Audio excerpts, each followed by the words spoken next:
J, Just Chairmen. day. Yes, Brian.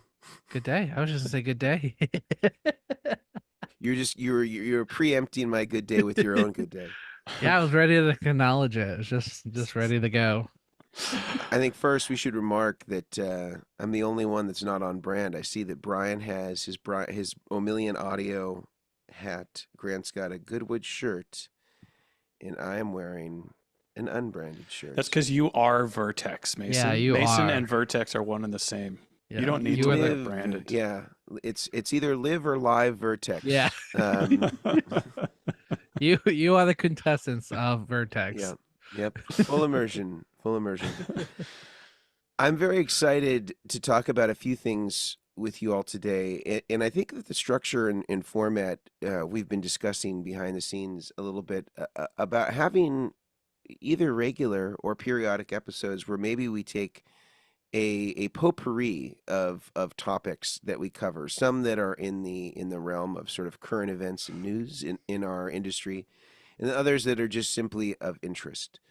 And one of the things that I pointed out to the other chairman this morning before we started recording is that there's this really interesting thing that Neural DSP has kind of gone into, this machine that they have that is called Tina.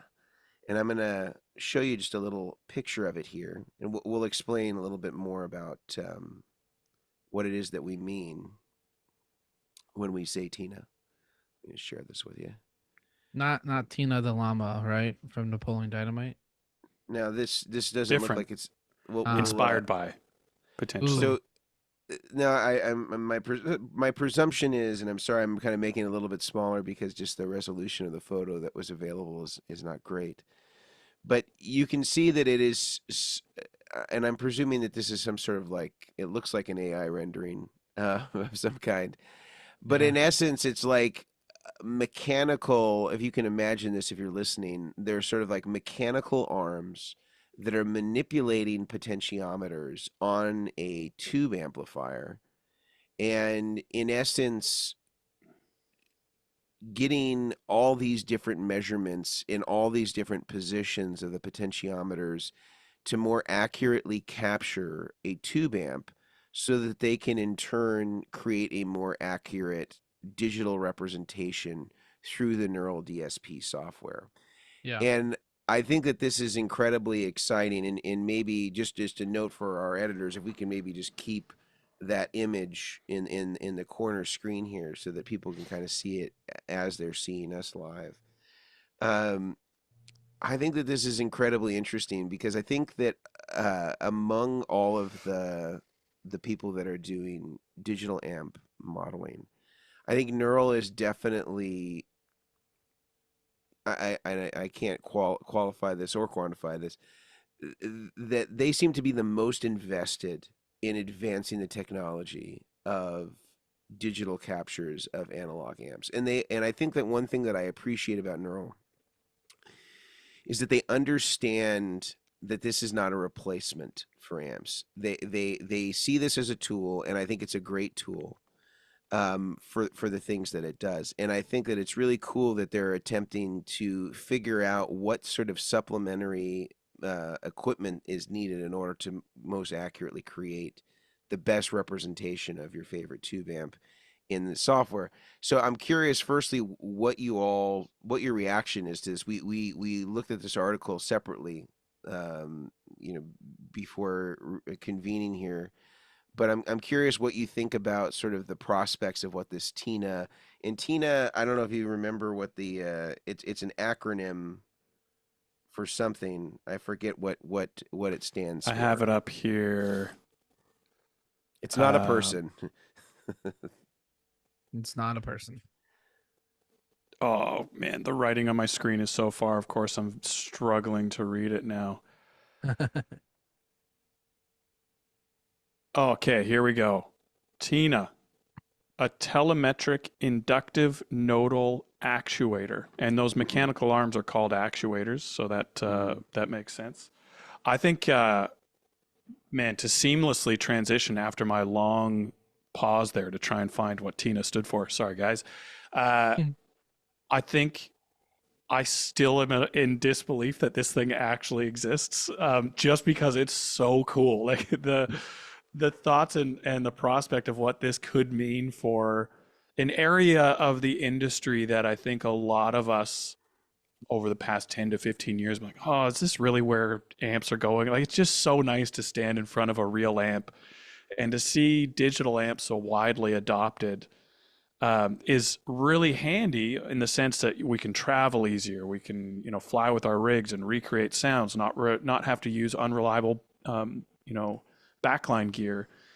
There's some huge pros to it, but I think there's just something really special about dialing in a real tube amp. And I think if people are asking, like, why is this such a big deal? And I only have my very limited perspective on this.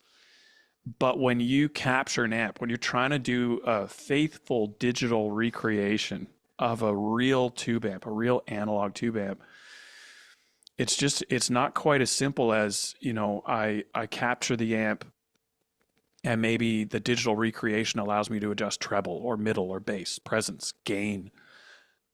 And that's one linear control that only affects one predictable aspect of that amp, but it's just not the case. And I think the reason I find Tina so exciting, the robot, also shout out to all the Tinas out there, if you're listening, appreciate you.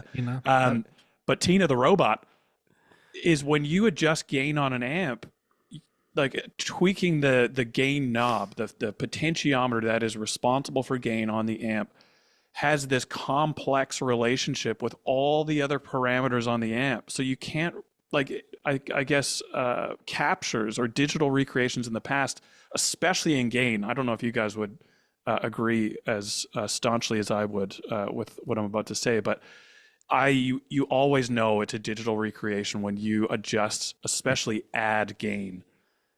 And the digital recreation, the capture is trying to mimic what the amp would do in reality, and it almost always falls very far short of what the actual amp would do. And so I get really excited about this because, well, Tina is now capturing what that gain knob sounds like when it's dimed, what the gain knob sounds like at 12 when it's off. What about when you put gain up to 75% and then roll the treble back or add presence? And all of this, presumably, is now being accounted for, captured, and then stored as information so that when you now want to mimic that tube amp and how the sag increases as these different pots are increased as well, hopefully you're actually getting that interaction and it's going to behave more like a tube amp, which in the past, I don't know if you guys would do similar things, I would have to capture the different snapshots and do as little tweaking in let's say the Quad Cortex or the ToneX or the ACS1, as little tweaking as possible and get the capture as perfect as possible while I'm capturing.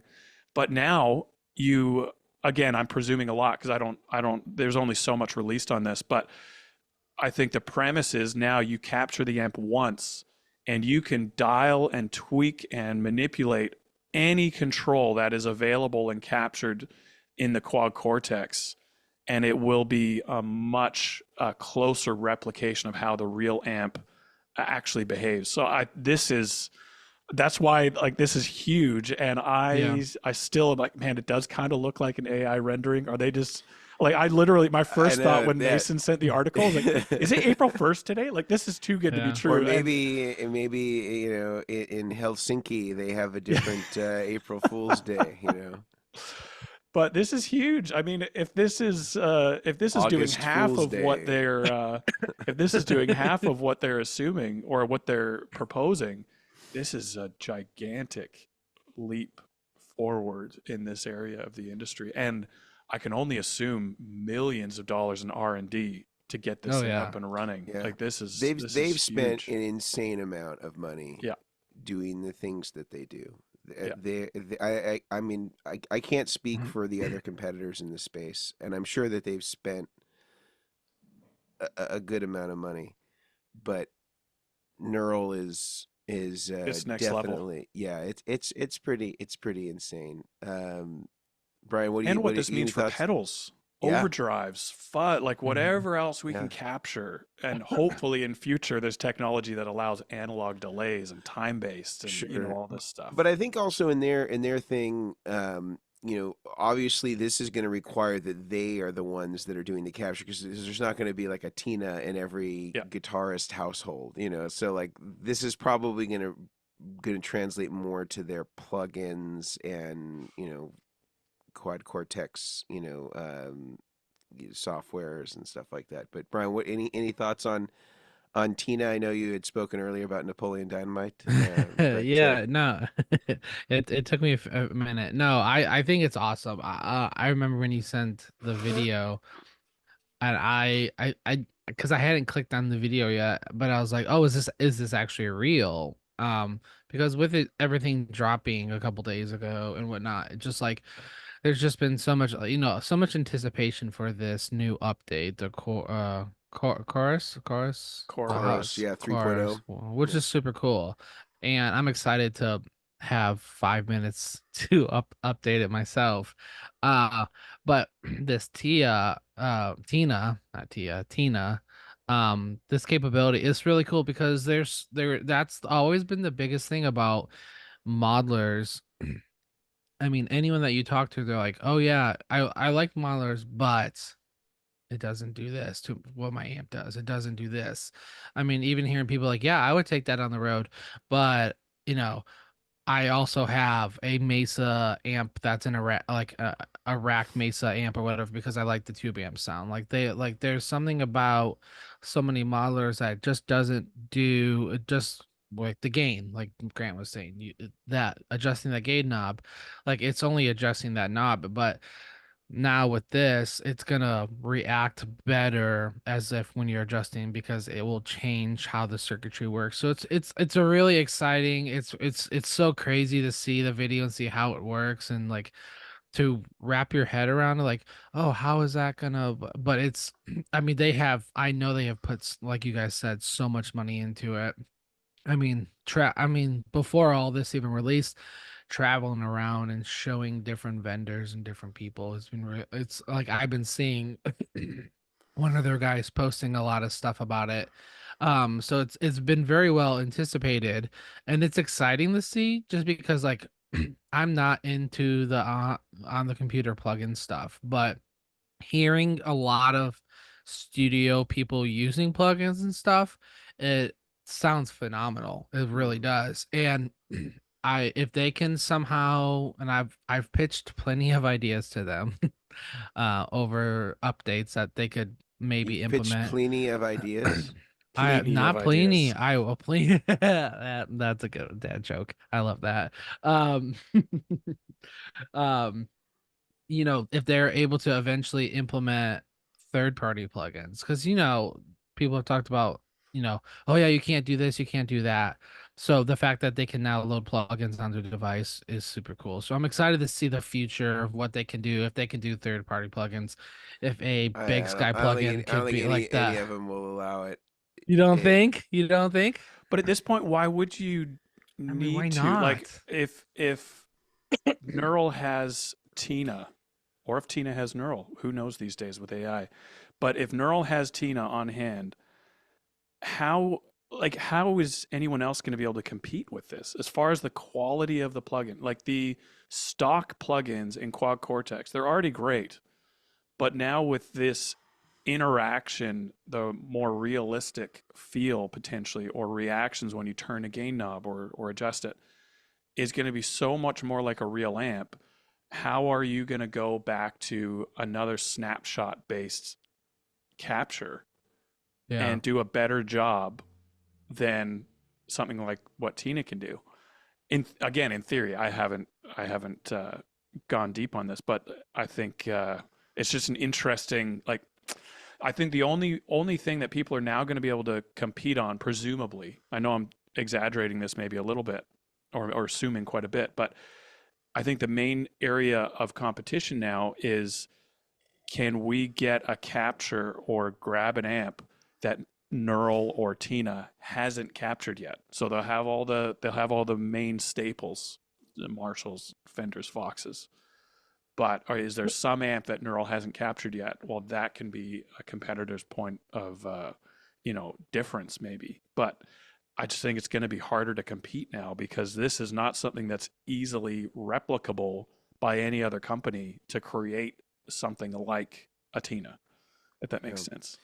Well, I think it could be good for the consumers because Totally. what it's going to force is like all the other people in this space are going to have to up their game, and so Yeah. this sort of competition, is going to, I think, it's going to help everybody.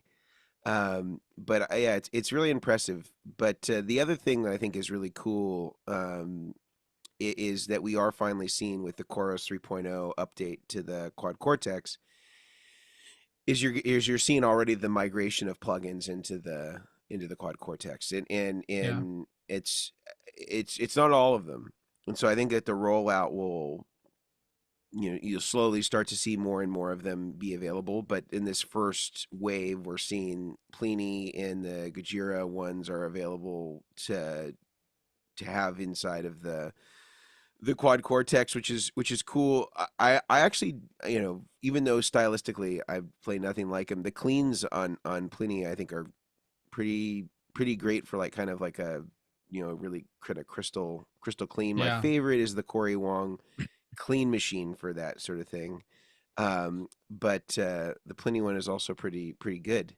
So I think that this is a really cool thing where you're getting to see the migration of plugins moving to the Neural DSP ecosystem, which is great. And I think back to Brian's point about third-party plugins, I think the reason why you won't see that is I just think it's a licensing nightmare. And I think that other brands don't want to give access to their technology to what could be viewed as a competitor. And I could be mistaken about this, but I think this is correct. There was a point about 10 years ago where Brian Neunaber was doing these pedals where I think eventually it became known as the Slate. Yeah. But in essence, you could upload any software from any one of his pedals onto the Slate and make it any pedal that you wanted that was in the in the Neunaber lineup. Yeah. So if you wanted to be a reverb, it could be a reverb. If you wanted to be a chorus, it could be a chorus, etc. Yeah. And it just had like a USB jack, and then you could load it up, and then the knobs were the controls or whatever, and it had, I think it was called the Slate because it was like a clean slate. Whatever you loaded onto it, you could relabel the with a a marker or something like that because the texture of the top was available to manipulate the writing on it. And, but I think that before that, the idea is that you could even upload, like it would be compatible with different softwares of the day, and that you could actually upload them. And he was trying to create an ecosystem that allowed you to manipulate like plugins and stuff like that and have them on there. But I think he found that he couldn't get agreement amongst whoever it was in order to make that happen. And I think he just found it to be too problematic. And so, but I think that this idea has been out there for some time. And I just also want to just give a shout out to Brian Neunaber. I think that Neunaber pedals, I don't know if you could call them underrated, but I feel like they're one of the less recognized. They kind of get overshadowed by brands like Strymon and stuff like that are in this space. But Brian Neunaber is probably one of the best DSP engineers that exists in the world of pedals. And he's using on a lot, I don't know what he's using now, but historically he's used these spin chips that are not particularly, like, they're not as powerful as a lot of the things that are out there or that were out there when he was making all of his designs around this. but he was probably one of the most efficient users of this chip that I've ever seen. Nobody has been able to squeeze more juice out of a spin chip than Brian Neunaber. And he is a really, really smart guy. I think that they make brilliant products, and I don't think that they get enough credit for the things that they do well. So shout out to them. I'm always impressed with the stuff that they do. Big fan of their reverb as well, stereo Yeah. wet. Stereo wet, pedal. absolutely. I know even Well, Mateus last week mentioned that was his pedal Mhm. of choice for reverb. And he said he liked algorithm's the early versions of it, Yeah. right? Yeah. Because the very early versions of the wet were just mono. Yep. Didn't even Mhm. have stereo. Yep. Mhm. And if you're going to get But- wet, you got to get drenched, and that's why you got to go stereo, Yep. as they say. Yeah. Yep. Ripper drown. That's that was the 11th commandment. Um, Get wet from all sides. yeah.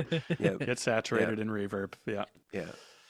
Well, But, the stereo wet too was also a very popular pedal on a lot of Goodwood boards too. I mean, you were doing them For a while. Yep. Jeffrey and a bunch of guys had them on there, which was always very unique to see, is how they had that like Ethernet cable port on the back to connect to a foot switch. Foot switch, right? Yeah, You to could do the four, foot I think four switch. presets, and for a while you could do kind of like what Mason was saying. One foot switch could be reverb, chorus, something like you could up. Was Yeah. it Ethernet or was it like a cat? Was it a Cat 5? I think it might have Might have been. It was been- flat. Yeah, it was like a flat kind of cable. Maybe it was a Cat 5 or something. But it was crazy because when they came out with that for a while, eventually Disaster Area Designs came out with a box that did MIDI to that ether whatever port, so you could actually control it from like a MIDI controller. So like it started opening up. Oh, I didn't know You that. know, yeah, they did. I think it was Disaster. They did this like converter box, and it had the port on it, so you could actually control it from another. I don't know if they might have discontinued it just because.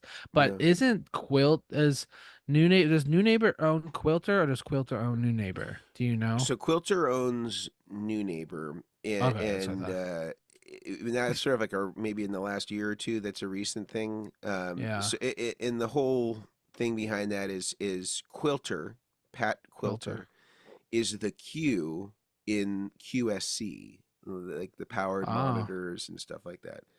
So he's the Ah. Q in QSC, and their facility, I think it's in Santa Ana or Orange. It's in Orange County, kind of the northern part of Orange County. And so there's this huge facility, manufacturing facility, and offices there. And then Pat Quilter, created these Quilter amplifiers because he's a pedal steel player, Oh, cool. and wanted to have these kind of solid state amps that that he was kind of making for himself, and then kind of turn them into this production line. And Yeah. so he I don't know if he bought the building next to QSC or leases the building from QSC, or somehow, because he's the Q, he's 1/3 of the QSC conglomerate. I don't know how they managed it, but they're right next door to the main QSC building, and that's where they were doing their manufacturing and stuff like that. Oh, very cool. And Brian used to work for QSC, or actually even worked for QSC in parallel with doing Neunaber for a time. And then I think once the pedal brand was more established, then he went out on his own.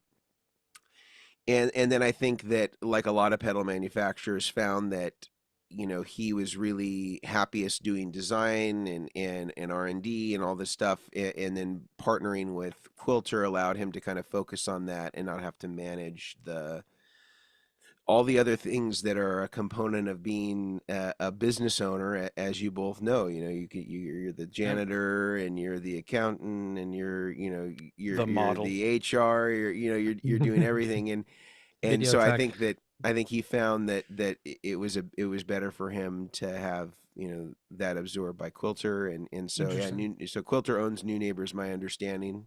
There could be some other sort of division of Very cool. ownership, but I think that's a good thing for them. I mean, Yeah.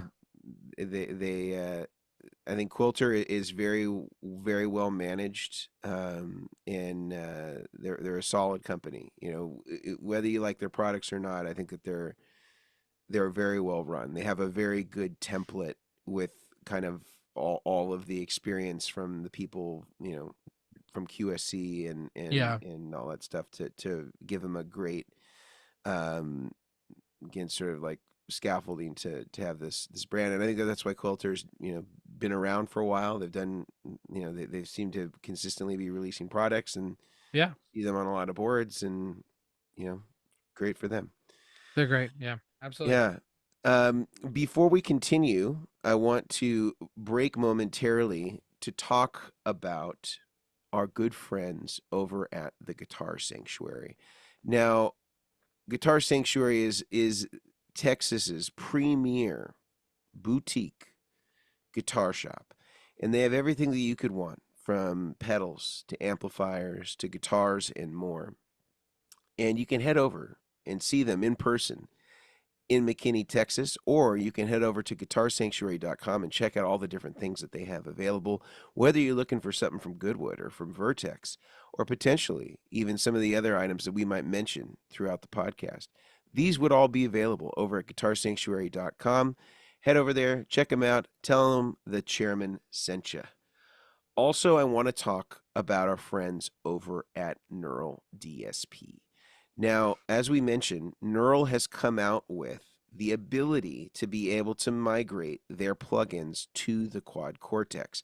Now, this is a very, very impressive thing that has been sort of teased out for quite some time and is now a reality. And whether you want to have the Pliny plugin or the Gajira X, these are both available on the Quad Cortex now, which previously were not available. They're going to be rolling out slowly a lot of the different plugins that are going to be available to now use on your Quad Cortex. I think that this is an incredible feat. This is really amazing. I'm really excited about this, and I think that you should be too. You can check out all the different facts and information over on the Neural DSP website. They show sort of a quick run through of how you're able to utilize these plugins inside of the ecosystem of the Quad Cortex. Really, really interesting stuff. I've already done the Pliny plugin on mine. As I mentioned earlier, I do like the clean sound. I like to use it as sort of a building block for kind of the 80s chorusy process clean sound, because I think it kind of has that DI-ness to it, which I like for that particular sound. I haven't messed with any of the other ones, but I'm really excited to kind of see what this does, because I do use their plugins quite a bit, especially for just kind of process stuff in terms of like getting some recordings together. And I just think it's a great tool for that. And you can head over to their website. The cool thing is, if you buy some plugins, you get 30% off using the coupon code Chairmen, CHAIRMEN. And if you buy those, you know that in the near future, you're going to be able to migrate those right over to your Neural DSP Quad Cortex, which I think is just another great way that you can use them separately from having to have your laptop or your desktop open in order to use them. So really cool stuff, really impressed. We're going to talk about them a little bit more throughout the podcast today, but those are our sponsors for our first little ad break. I want to go back, though, to this idea of sort of creating the ultimate digital representation of tube amps. We talked about Tina a little bit. Yeah. One thing that I thought was interesting that I've also seen come up this week is the idea of capturing and the qualities of some of the other competitors in the landscape of the digital amp world. And I don't know if you guys saw the Rhett Shull video about the ToneX, and I'll show I saw about 75% of it, I think. Enough to get the gist. I'll have our editors put a little piece of the thumbnail here so that you can see it, but I'll also just see if I can just bring it up big so that everybody can see it for just a moment in a full screen context, and then I'll make it a little smaller so the resolution looks good. So it's Rhett holding the Amplitube ToneX, and The big boy, the ToneX the big pedal. one, and he's saying there is a problem. And the interesting thing about this, there's two things I think are really interesting about it. I think one thing that it does is it highlights, for me in particular, how easy and how much I take for granted the ease of capturing on the Quad Cortex, because it is Yeah. about the simplest I've seen in order to create a capture. Like within once you have it connected, it's a matter of minutes and it's done. And even connecting it is not really that complicated. Like I've Well, and walked you several people through it. on the QC, I remember the first time I captured something with a QC, and it walks you through on screen. Do this.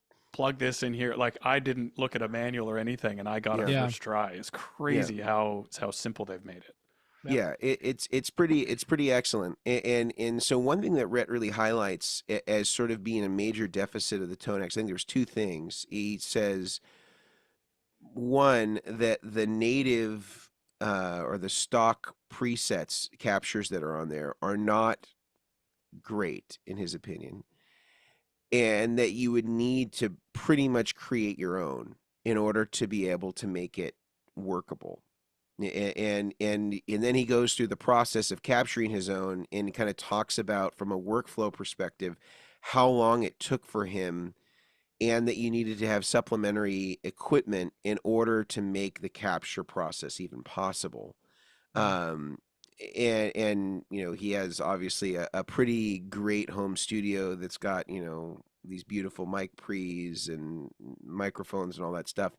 And so there's a significant investment just in the gear alone, you know, separately from the ToneX, in order to sort of create the capture that then he can implant back into it. And then, Yeah.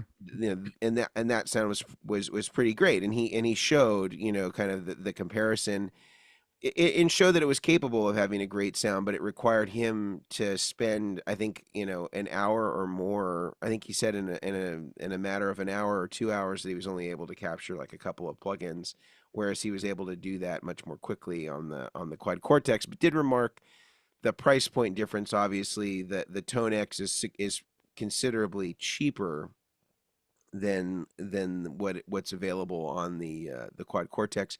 But I don't know that they're necessarily competitors of each other in a true sense, apples to apples, just because of the amount of effects and all the different things that are capable inside of the Quad Cortex that just aren't possible on the ToneX. But I was curious what you guys. I have way less experience with the ToneX. I know we've had IK Multimedia on, and we've all got the small ToneX pedal. And you know, I've you know, downloaded the software, and I've kind of played around with just the stuff that they've had on there. And I don't know that I necessarily like heard it. I was like, oh, this is terrible, I can't use it. But I'm curious. You both see them much more frequently than I do. What did you think of kind of the findings that Rhett talked about?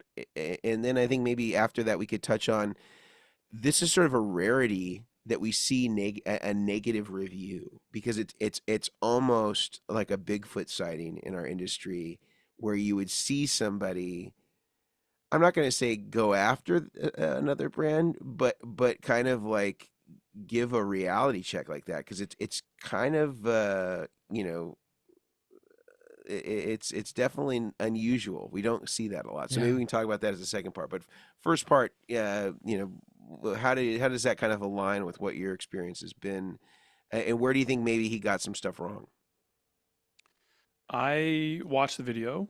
I'm starting. I'm only 15 years late. I'm starting to watch a lot more YouTube videos on the gear industry stuff, and so yeah, the past couple of weeks I've watched a lot more than I normally would, and I watched the Rhett Shull one, about 75-80% of it, enough to get all the things you just touched on. I saw. And when he said he didn't like the stock sounds on the ToneX pedal, I immediately was like, no, disagree. I'm not saying every single sound on there is awesome. But part of that might be that I just don't, I mean, I don't like every amp type out there. So I'm not going to love the sound of every amp that I ever hear, obviously. But there have been multiple times where I've just really quickly needed to grab something small, quick, dial it up, and get playing. And especially on the ToneX pedal, the bigger one with the screen, where you can see, you know, exactly what you're dialing up really quick. And me being a Vox guy, I have found some awesome matchless sounds on the ToneX pedal that are completely stock. I will say, and he brings this up in the video, you do need to get your head around the input gain in particular on the ToneX pedal. And I think that was something that took me a while, and I wish they would have made that a little bit easier out of the gate. But once I figured out the input gain, I was like, this sounds awesome. Like the matchless sound in particular, I absolutely loved. And I asked a buddy because I had compared, pre ToneX pedal where I was using another amp sim, and then the actual ToneX pedal with the matchless. Like, yeah, the matchless actually sounds really good on the ToneX pedal. Um, and I would say that's the amp in reality that I know the feel and sound of best. And I really loved playing it. Truly, I loved playing the matchless sound on the ToneX pedal. Obviously, the Quad Cortex also has some great matchless sounds on it as well. But if you don't have that space on your board, which the Neural DSP with all the extra foot switches and everything, like it's gonna be bigger. I didn't have that luxury, so Yeah. yeah, I just grabbed the ToneX pedal and really enjoyed it. So I agree and disagree. I think there are some awesome stock sounds on the ToneX. Once you get the input gain dialed to your preferences, because before that, I'll say this last thing, and I'll throw to you, Brian. But before that, every sound I pulled up on the ToneX pedal when it was brand new to me, it's like, man, everything sounds like it's on channel 2 or 3. Like everything is really overdriven. And then obviously dove into it a little bit more, pulled the gains back, like, there it is. Like that, those are the sounds I'm after, and they sounded great. So, and I will say on the ToneX pedal as well, some of the pedal sounds on there, some of the analog delay emulations, some of the, the actual effects, they sound really good. And so I wouldn't say Neural DSP, everything on it is night and day, way better than anything ToneX could provide. I don't think that's the case. ToneX has some awesome sounds in it. I just think the Quad Cortex, if we're talking about that specifically and where they're headed, I think it's going to be very hard for other people to keep up in the long run. And I'm just curious, like you said before, Mason, other companies, IK, Walrus, UA, like all these other people, Strymon even with the Iridium, they're going to have to change. I think they're going to have to come up with some creative approaches to compete now, which is for us as the end users, we are only going to benefit, and the industry is only going to benefit because of this. But it's going to be a hard slog for the other companies and Neural. They can't now rest on their laurels, I don't think. And so, I do think there's some awesome sounds, stock sounds on the ToneX pedal. Brian, I'll throw it to you. Yeah. No, I haven't, to be honest, I haven't watched the video. We were talking about it. But just from talking with you guys and like what he was saying, and it's funny, right after this, I'm going to gonna actually watch it. I listen to a lot of like YouTube shows and stuff while I work, or podcasts, or not podcasts, but TV shows and stuff. So this is definitely what I'm going to pick. But I do use the ToneX on. I'm going to share my screen real quick. So I actually, if you're watching, you can see I actually recently rebuilt my board onto one of Mason's, the travel compact. Okay. I think it's called the travel compact.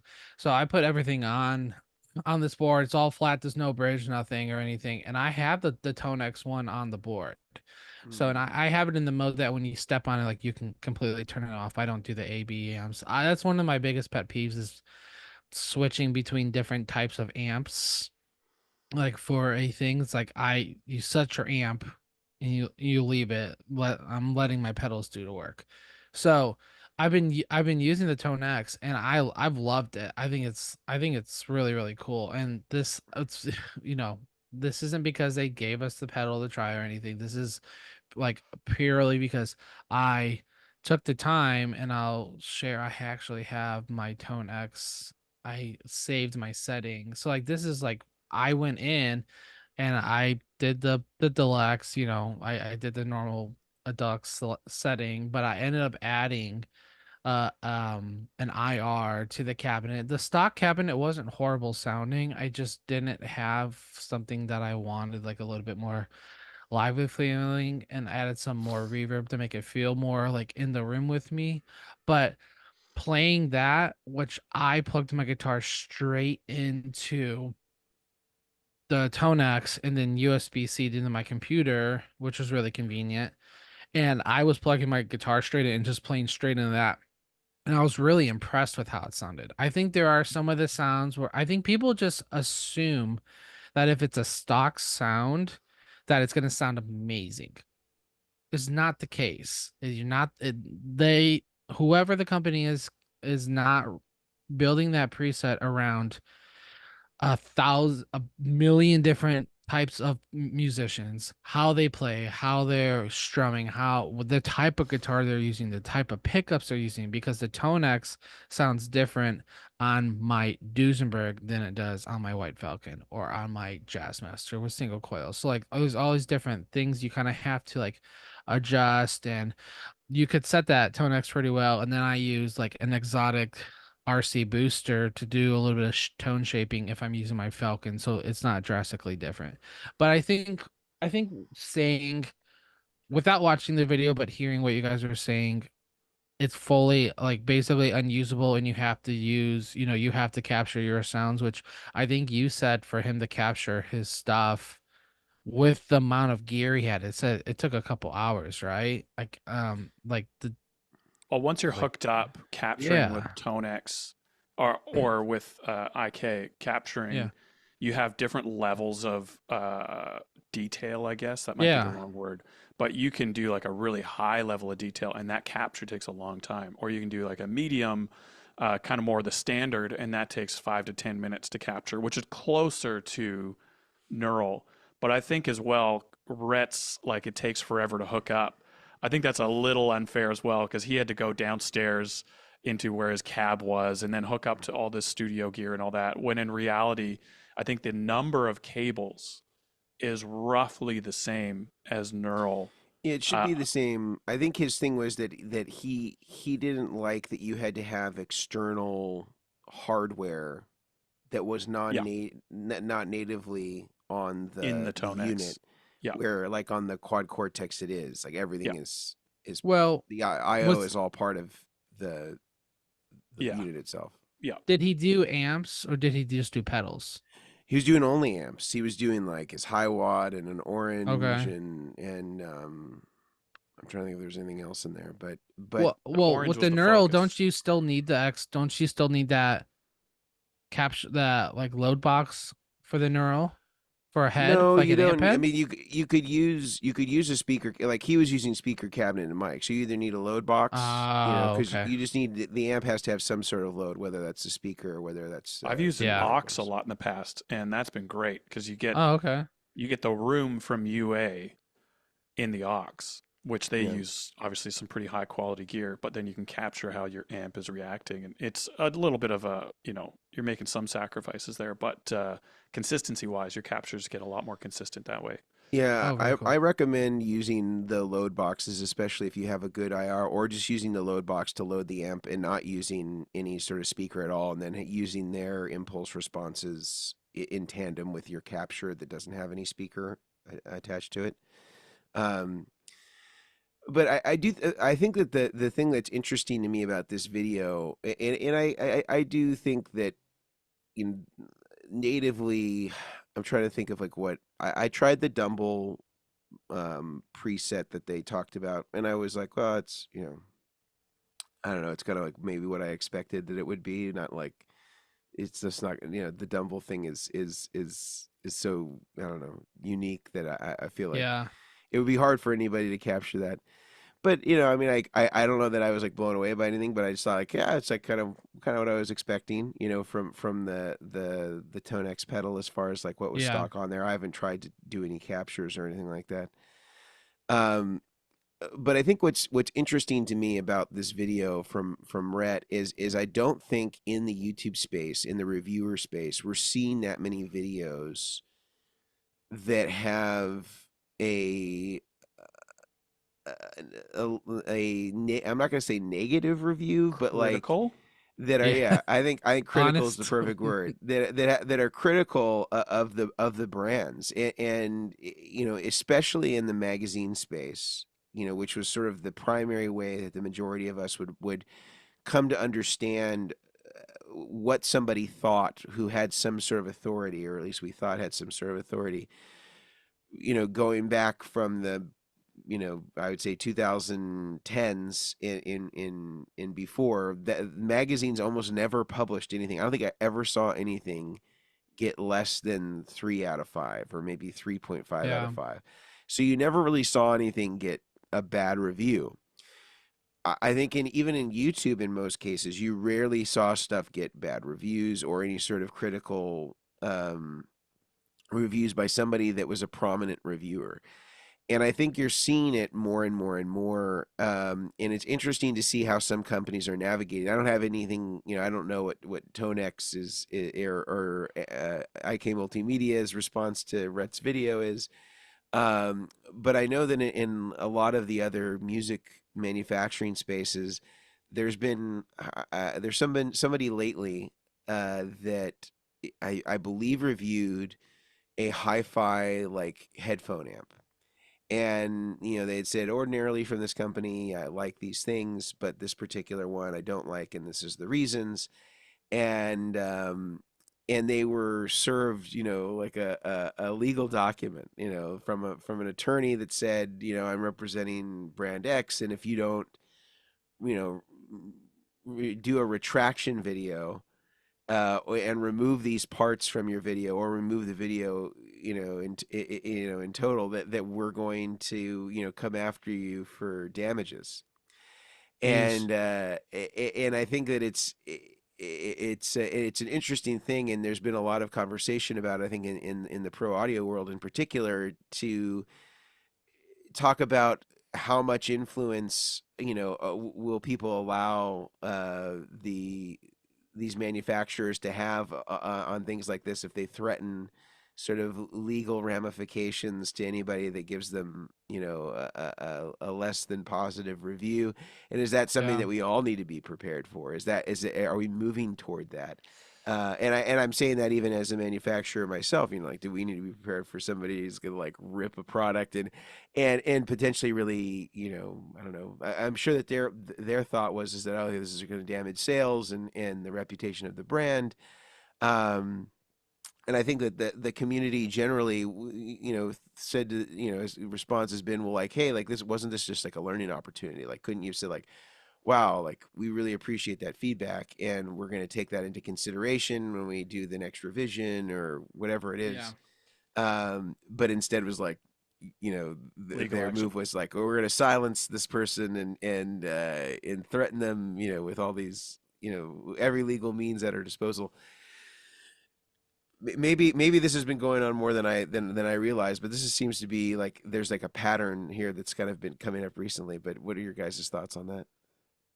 I mean, I would say I would rather there be more reviews like this with Rhett, an honest review, than every review to be roses and flowers and the best gummy bears and Skittles. Like, I don't give a rip about that. I want to know the pros and cons, why I should spend 4, 5, 6, 7, 8, $1,000 on whatever it is, to know that if it's gonna serve me. Because the last thing is, if I get the thing and then I don't like it, oh, why didn't they talk about that in the video? Why didn't they talk about how this reacts or how difficult it is to do this?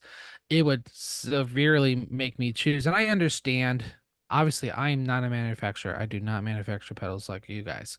I can understand how you like, well, we don't want to, put all that extra info in, take away from people buying our product. But I think you'll find more frustration and confusion by people that don't get all the information. Because if you ask anyone right now what's the best amp sim in the market, obviously you're going to get all these different opinions. But you ask a YouTube reviewer, they may be like, oh, all 10 of these are amazing, and you're like, frickin' just tell me which one is the best. Tell me which one sucks. Like, I don't want to have to waste my money or go off of Amazon's return policy, because that's the longest of return, like that kind of stuff. So I think it's a good thing. I think it should be a learning experience from companies. I think slapping like them with some kind of like cease and desist or lawsuit or something is a little crappy, if I can say politely. I'll just say That was very crappy. polite. Thank you. That was very polite. I think it's crappy just because it means that they don't want to hear the negative reviews. They like that's like listen to any business. Like even I was joking about the podcast about like reviews, and I had something like, yeah, I can't look at the reviews, and it's like, oh, because you don't want to see like any like negative comments. And that's a very common thing I see from other friends' business. Like, yeah, I never look at my reviews because I don't want to see if I have negative stuff. That kind of just like, which doesn't make sense because you can't learn from negative reviews to get better, to move on, and to make your customers more happy. So that's what I would suggest. That's how I feel about it. It just feels like one of those things, like being more truthful and seeing more honest reviews just helps everything. But that's me. What about you, Grant? I think as a manufacturer, like for us being a very small company, putting out, let's say, like right now, we're working on a couple products that are really stretching us, challenging. So they're going to take a couple years, and to be able to put a couple years, for us, tens of thousands of dollars of R&D into it, Yeah. and then to get a review come out like this thing is garbage, and someone maybe, like worst case scenario, someone hasn't even learned the product, they barely know how to plug it in, and they're like, yeah, this thing's crap, don't buy it, too expensive, don't even know what the purpose is, total waste of time. Like that would be heartbreaking for me if it came from someone like Rhett, who's well respected, big name, big following. Like I would be pretty devastated. On the flip side, as a consumer, I think if we're talking Rhett's video, he didn't just flippantly plug it in after 2 minutes and give his opinion. He did a well thought out, lengthy video. He didn't just trash ToneX. He had some good things to say about it as well. So I think there were absolute pros and cons. I think as a manufacturer and someone that is looking at comments on YouTube, people are horrible on YouTube sometimes. Like the comments that some people leave, they're just wanting to get a reaction and be mean for the sake of being mean. But then there are other people, even on my YouTube channel, which is tiny in comparison to Mason, to Rhett, to other people. But some people leave really great feedback, and I could not be more thankful. Like for a while there, a little while back, when I was learning how to edit our videos, my talking level would be here, and then there was transition music that would come in way up here, and I listened back, and people were just like, your editing sucks, the transition music like blew my head off of it. And some people were total jerks about it, and other people like, hey, if you just bring that transition music video down, it'll be a lot easier to listen to and appreciate your actual thoughts on the video, which were pretty good. And so I really appreciated the feedback. But when people are just being jerks for the sake of being jerks and trying to rip you down, I don't think that serves anybody. And I think if I'm kind of hearing what you guys are saying, I think there's a bit of a pendulum here of I appreciate well thought out critical reviews, and that will only make the industry better and the products better. Assuming that companies don't react like this unnamed company of like, oh, we're just going to try and silence you and threaten legal action, rather than they would have done their company a favor by saying, I hear you. Thank you. Here's a video showing what we're going to do about it to better serve the consumer, the end user.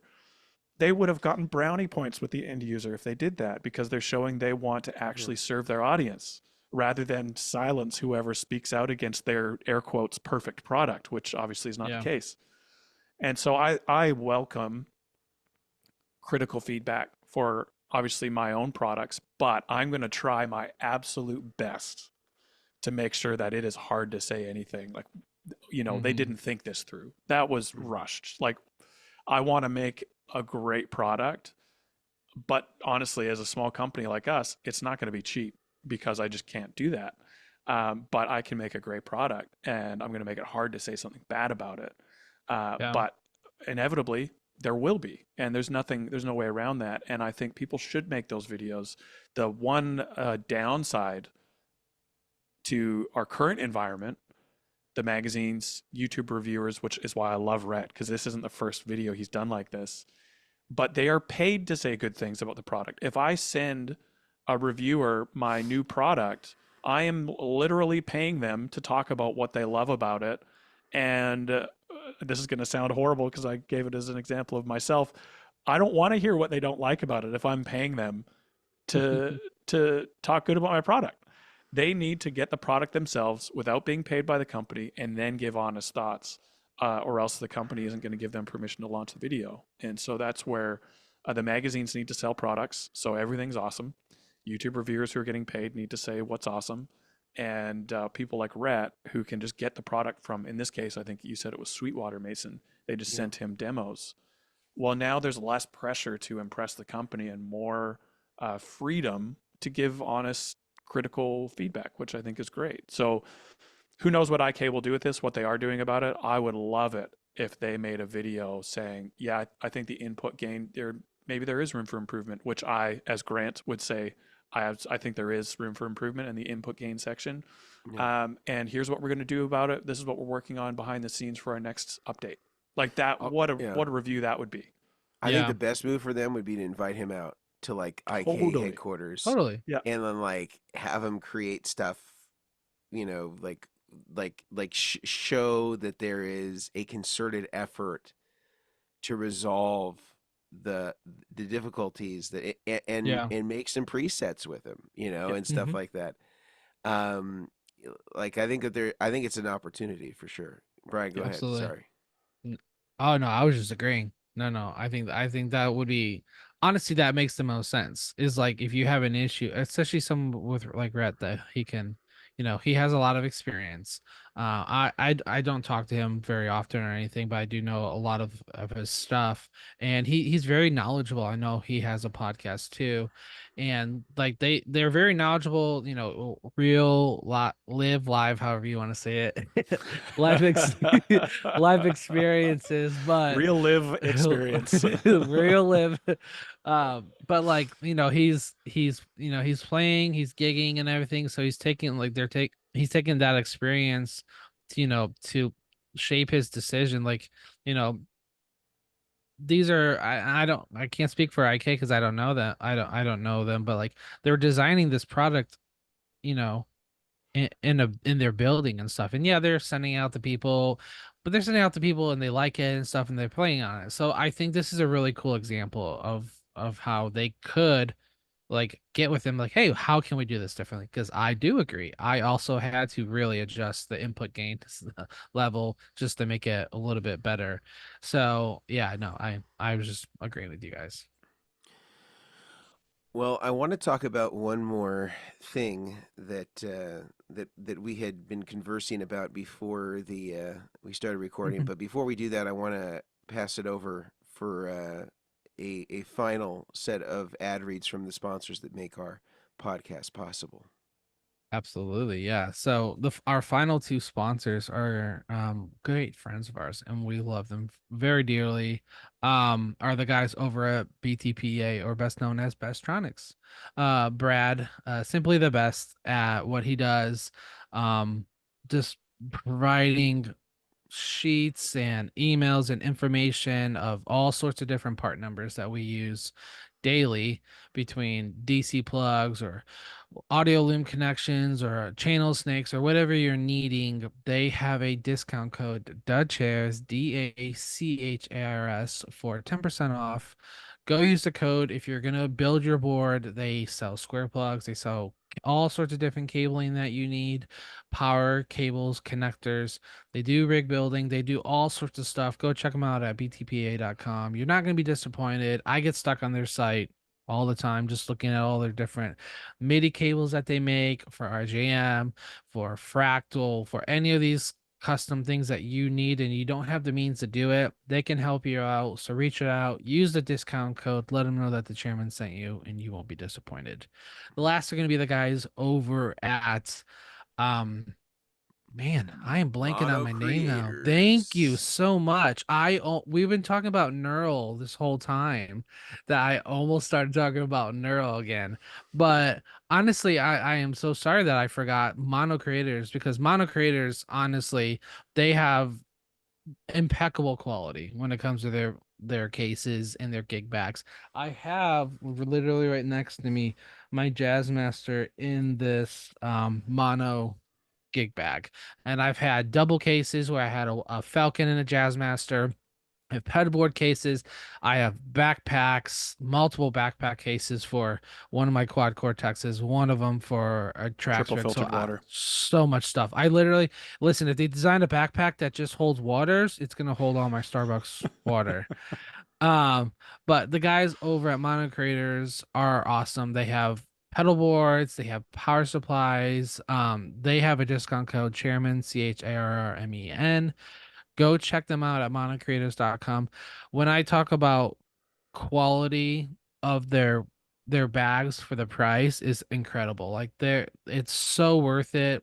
The inside material, the outside, you get cases where the zipper breaks after like 2 days, or the teeth break because they're just not very durable. But these cases are absolutely phenomenal. You won't be disappointed. Check them out, monocreators.com. Use the code. Let them know that the chairman sent you by using that code. I'll throw it back to you, Mason.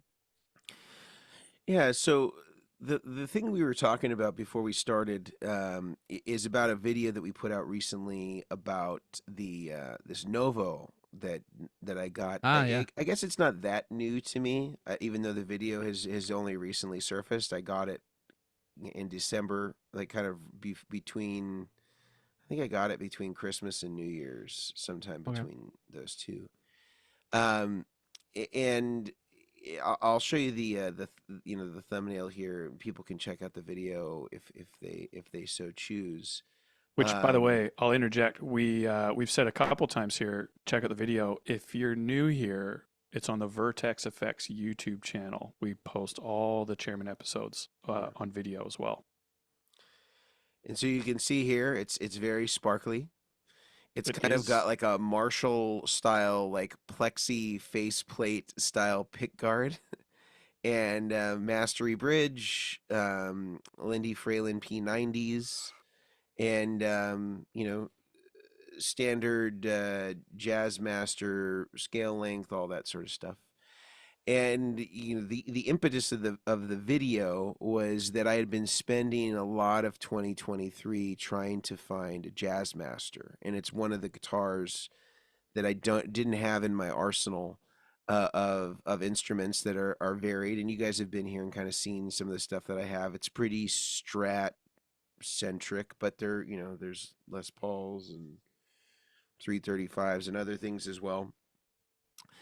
And I had been looking, from custom shop Fender Jazzmasters to some of the boutique recreations. I even tried out a few vintage ones that were maybe kind of later in the 60s that were, had some refins or sort of player grade stuff that would have been more in my price range. And I really was having a difficult time finding something that I thought was comparable to good examples of guitars that I owned in terms of the feeling and playability. And the Novo, after kind of months and months of sort of disappointed um, or disappointing gear excursions, in trying all these instruments, I was like, oh, there's one that came up locally that was on Craigslist. I went and tried it out, and it was like so far above anything else that I had come into contact with at that time. And even comparing against some of the best instruments that I already owned, it was really, really impressive.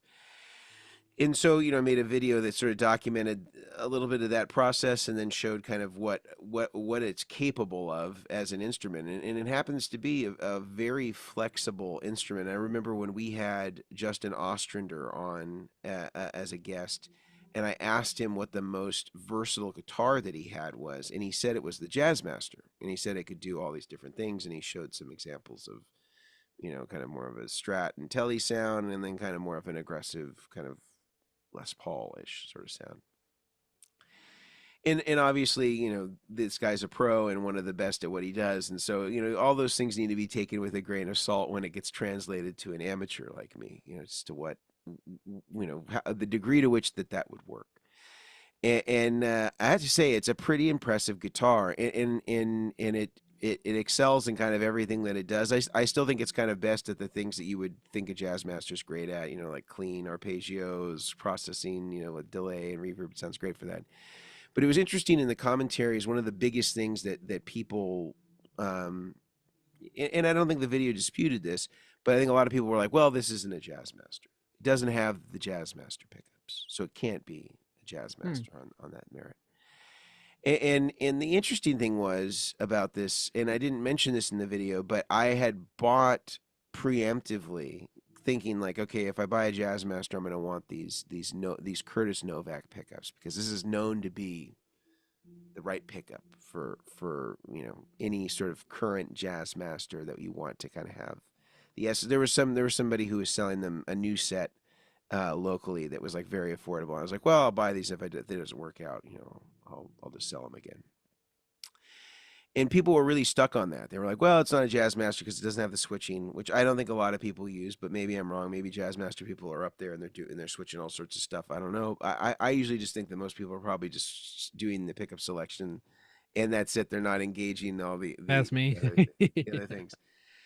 But I wrote this down. So in terms of the pickups, you know, people were saying, well, that's like, they were overstating that as kind of like the big thing that's missing here that sort of makes it non-Jazzmaster or disqualifying. So I took those Novak pickups and I measured them against the Fralins in there. And so this is what I thought was interesting. I don't think anybody was really talking about this, or maybe they are and I'm just not seeing it. So the Novak neck was 8.25K and the Lawler was 8.38K. So fairly close in terms of the comparisons, in terms of the output. Also, inductance wise, the Novak was 4.6 and the Lawler was 6.4 Henrys. So obviously the P90, the Fralin P90 in the Novo will be a stronger pickup, but I have them pretty low. I have them pretty low as far as the height is concerned. And you could say, well, the Jazzmaster pickup is wider, the coil extends further, and so it's capturing a different sound as a consequence. But I don't know, man. Like, I played a lot. I've played this side by side. Another friend of mine who's got a 62, and another friend that has a Danicaster, and they were both excellent examples. That had I played those during my time, I probably would have at least tried to buy them. But I didn't think that they sounded that different recorded. And I think that a major thing that people are not talking about as part of the sound is, I think scale length is incredibly important. That is very indicative of the sound. I think the fact that it's using the type of bridge that's on a Jazzmaster is very important as a part of the sound. And I think the fact that it's a bolt-on neck, you know, because there are some people like, well, you could just get it an SG. This is basically just like an SG special with two P90s and a vibrola or something like that, or the little tremolo arm. And that's like mahogany. It's a glued-on neck. That's like a totally different sound to me. Like it doesn't sound ethereal in the way that a Jazzmaster does. And so it was interesting to me how much from a visual standpoint, people overstated how much that it wasn't right because they didn't see those pickups on it without any consideration of wood, bridge, or scale length as having an impact on the sound. It seemed to me, again, in a recorded context, that those things seem to be a much bigger factor than the pickups. Curious though about what you guys think about these sorts of things and the influences that they may play, or maybe that's not even a consideration for you. You don't consider this a Jazzmaster in any way, shape, or form, or what your thoughts are. I think half the magic of a Jazzmaster, visually speaking, taking one further step back, but visually speaking, you see a Jazzmaster and you expect a certain outcome. You see all the switches, you see the body shape, you see the bridge and all that. And I think we as guitar players, we will hear what we want to hear after we've seen what we've seen. This goes for amps, this goes for pedals. This, you see a gigantic pedal board that someone's using before they even play a note. You're going to be making judgments on what they're going to play and how they're going to play it because of the gear they have. And so I have a feeling, my personal opinion here is, people see the video you're claiming in the title this is, you know, your Jazzmaster style guitar, and immediately they've made up their mind before they've even heard a note play. Yeah. And I would probably do the same thing. I mean, I saw the video, and my first thought before I even saw the video was like, that can't sound like a Jazzmaster. Look at that thing. That's not a Jazzmaster. And you know, I made judgments before.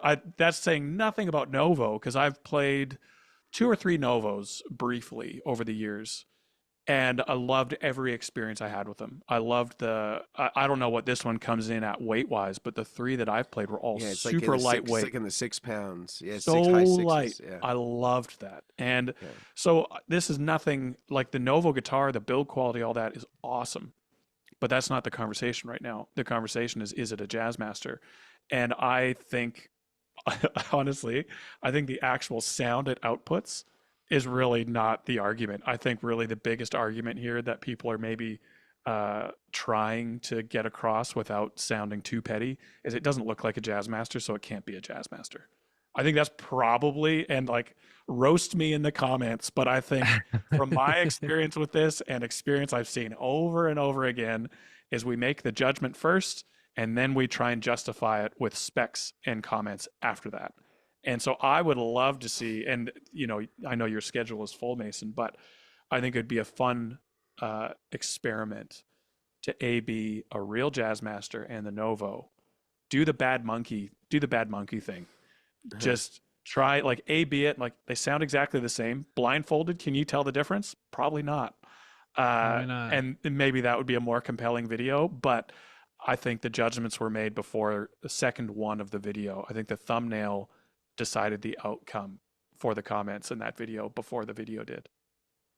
Yeah, I'm the same way. I feel like without listening to the guitar, playing the guitar, I think people look at it and go, oh, that's not a Jazzmaster. But if just like I have one. I don't use those upper switches. I don't use those switches. I do the selecting the channel, the pickup selector. That's about all I do. I think the offset body, like for me, obviously an offset body like that, I think Jazzmaster. That's like when I think Duesenberg came out with something like called like the Falcon or Falcon, whatever. It was like an offset looking body. It's a cool looking guitar with the doozy one. It's cool. I like it. I think my first question I said to them was, I said when I worked at the Guitar Sanctuary, great sponsor by the way, is that sorry, that got me. Is that got me because it was so sporadic. Is that seeing the offset body, I went, oh, they made a Jazzmaster style Duesenberg. And then we started playing it and like, oh, okay, this is kind of like a Jazzmaster, but it does these sort of things a little bit different. I think the pickups, like, I think it just really, it kind of comes down to personal opinion. But like, when I looked at that thumbnail, I thought it was a Jazzmaster. I thought it was a Jazzmaster style-esque, I guess you could say, guitar. Yeah, it's got an offset kind of look to it. Yeah, it's got an offset style. I like the headstock. Like I like the look of the guitar and everything, and I think a lot of people really hate good. the look. They were like, "Oh my god, this thing is hideous." Rhett has one, right? Is that doesn't Rhett have one? His is like a pink sparkle. Pink, yeah, okay, Beautiful. yeah, and I want a pink shellac Jazzmaster with like an off-white pickguard. Like that's what I want. So like I understand like the colors and stuff. I didn't hate any of that. Now, do you call it pink or do you call it salmon? See, a lot of people call it salmon. Brian doesn't live on the coast. So I also don't eat seafood at all, so I guess I would. So you're opposed to anything relating to the sea. I don't say it. Is that seafoam green? Nope, it's turquoise. Except when we need a bass player on the weekends. That's the only time I'll refer. Now, will you eat fish that comes from a lake? It's only, you see, so you won't do salt water, but you'll do fresh water. I don't do any of so I grew up in Michigan, so we have obviously the Great Lakes around us, but I got a lot of brown unfortunately trout out there, huh? they all got a lot of gross fish out there, let's be honest. And when I was a kid, side sappy story, my mom is one of 15 kids, and one of her sisters forced me to try fish. It was freaking disgusting because how they prepared it was gross. I've had salmon in the past, grilled salmon. That's fine. I can deal with that.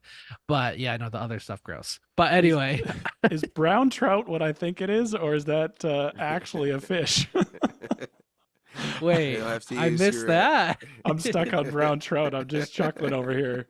Oh Sorry, my Ryan. I gosh. promise I'm No, listening. you're good. I missed the comment. I missed the comment. But no, pink salmon. Yeah, I guess you could salmon. If you had kids, you'd have Okay, to so apply just what I that. thought. Yeah, okay, never mind.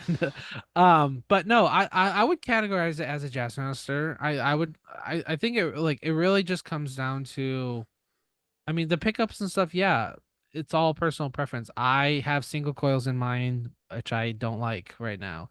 They're traditional Jazzmaster Maybe I need to pickups. send you these Novaks, man. Are they? Just Are put they some singles? humbuckers in there and I really want They're piss just, people they're off. just humbuckers. tradition. They're just oh, you want humbuckers? They're just traditional Jazzmaster pickups. I would love some I Let's love get Brian some humbucker pickups. active pickups in his You'll have Jazz. to Well- get. You'll probably have to get. You'll have to get a new pick guard for sure. I would, yeah, You might yeah. have I to would route have it too. I've already opened up and looked, and it has It's a big deep enough enough? cavity. Yeah, it's Is it deep enough. So Okay. yeah, it's real deep, I think.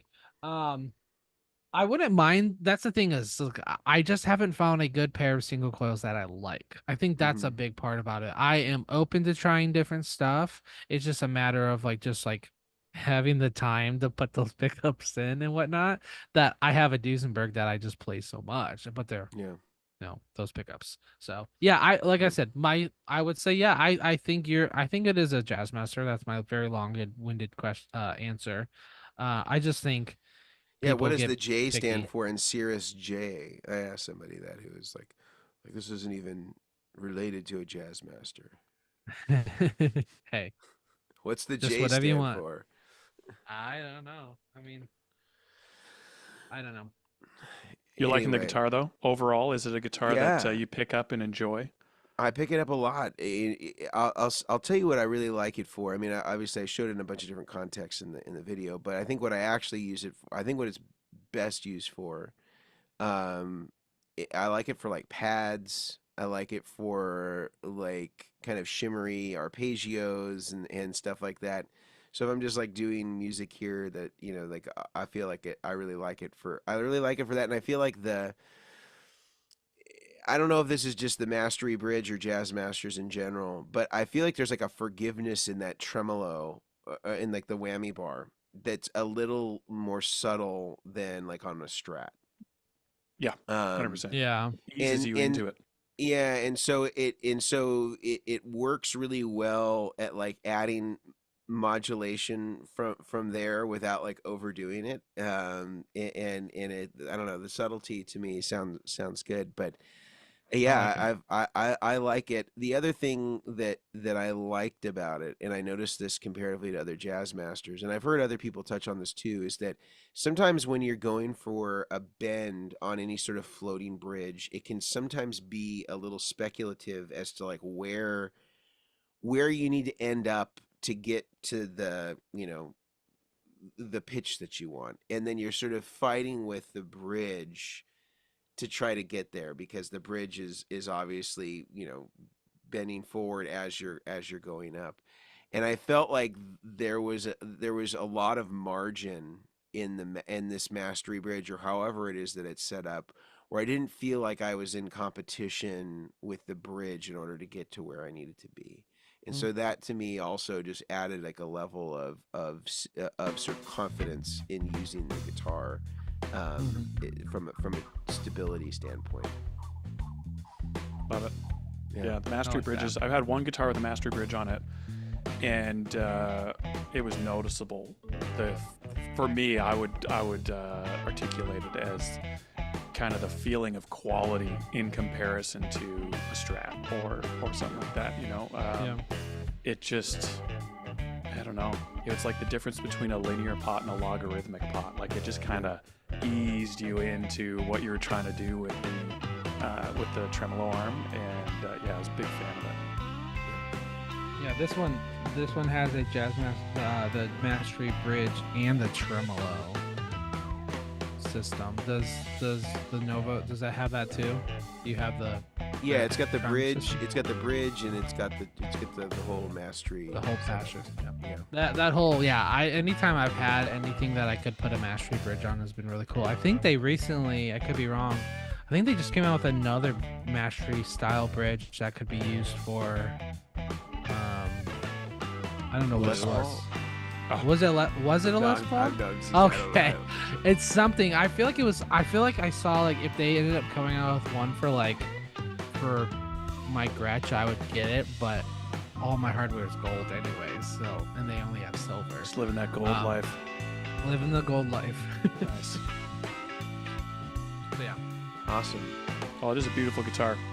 Yeah, well, thank you. I've been very pleased with it, and I'm sure I'll have more guitar videos coming. But I thought it was a cool experience today, kind of touching on a few different topics. I'd be curious what you, as the listener or viewer, think. If you like having a little bit more of a, as I mentioned earlier, a potpourri of topics that we talk about throughout the podcast, or if you prefer to have a singular focus.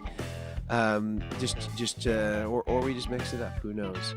But nevertheless, gentlemen, always a pleasure. And until next time, we'll see you next week. See you guys. See ya.